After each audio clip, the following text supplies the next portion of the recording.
विज्ञान और भूगोल को ये कुछ मानते ही नहीं हैं। जरा एक बार फिर से सुनिए मौलाना साहब ने कहा क्या है। जमीन तो जमीन रोटेट करती ही नहीं है, जमीन गर्दिश नहीं करती। लेकिन हमें ज्योग्राफी में पढ़ाया जाता है कि अर्थ जो है वो सूरज का चक्कर लगाता है। ये लॉजिक ये गलत। अब मेरा पाशा साहब आपसे सवाल ये है कि जो इंडियन न्यूज ने ये जो बातें की हैं और यही वजह बनी इस प्रोग्राम को करने की, और इसको दो तरीके से हम देखेंगे कि इंडियन न्यूज वालों को तो सबसे पहले अपने घर में ही देखना चाहिए कि ऐसे बेतुके साइंस के खिलाफ वो बोलियां बोल जाते हैं मगर उनकी तरफ तवज्जो नहीं होती। इंडियन न्यूज वालों को उस साइंटिस्टों को भी देखना चाहिए था कि जो लोग गैलीलियो की बात को नहीं मानते और कहते हैं गैलीलियो वाज रॉन्ग और चर्च इज राइट, तो उनको भी मूर्ख देखना चाहिए था। मगर क्योंकि बच्चों के सामने आप गुफ्तगू करते हैं और बच्चों के चेहरों से जब ये लगता है कि वो किसी ना किसी तरीके से मुतमईन नहीं है, तो ऐसी ये चीजें मीडिया को हाथ लग जाती, और जिस तरीके से ये मीडिया को हाथ लगी।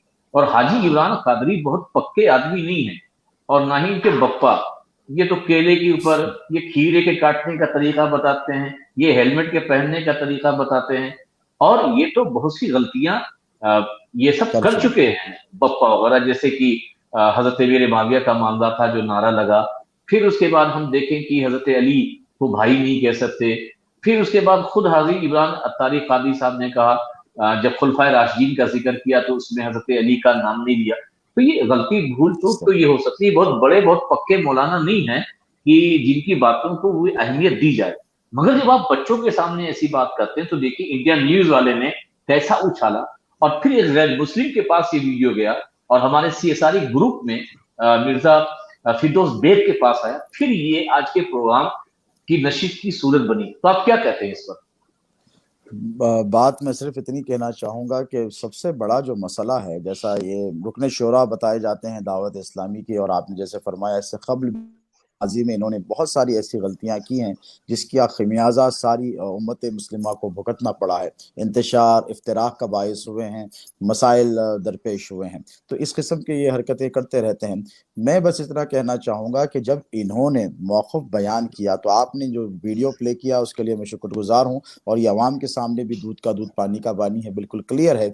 उसमें उन्होंने अपने मकतबे फ़िक्र की आलिम की तहक़ीक़ को कुरान और हदीस कह डाला। यहाँ पर आप गौर फरमाएं, जब मेरे नाजरीन से मेरी ख्वाहिश है कि देखें कि बिगाड़ कहाँ पर आता है। उनको ये कहना चाहिए था कि हमारे हजरत की, हमारे आला हजरत की, हमारे आलिम की, हमारे मौलाना की ये तहक़ीक़ है, उन्होंने ये मसला इस्तेमाल किया है, उन्होंने ये हमको मसाइल बताए हैं कि ज़मीन स्टैटिक है बेटा। लेकिन उन्होंने क्या किया, उन्होंने कहा कि कुरान का ये अक़ीदा है कि ज़मीन साकित है, हदीस का ये अक़ीदा है कि कुरान ज़मीन साकित है, स्टैटिक है। तो सबसे बड़ा मसला यही होता है कि अपनी तहक़ीक़ को, अपनी फ़िक्र को ये कुरान और हदीस कह देते हैं। जैसे अल्लामा इक़बाल ने कहा था कि खुद बदलते नहीं कुरान को बदल देते हैं, हुए किस दर्जा बेतौफ़ीक़ फ़क़ीहान हरम कि खुद बदलते नहीं कुरान को बदल देते हैं। तो ठीक उसी तरीके से इन लोगों ने अपनी तहक़ीक़ को, अपनी मन को मुसल्लत करने के लिए कुरान का सहारा लिया है, हदीस का सहारा लेकर मुसलमानों को लोगों के सामने शर्मिंदा करने की कोशिश की है, जिसकी वजह से ये सारी परेशानियां हो रही हैं। तो मैं बस इतना ही कहना चाहूँगा कि ऐसे लोगों से मुसलमानों को चौकन्ना रहना चाहिए, होशियार रहना चाहिए, और इनके चैनल तो आप न देखें ता वक्त के आपको उलमाए अहले सुन्नत, आपके शयूख व अकाबिर न फरमाएं देखने के लिए।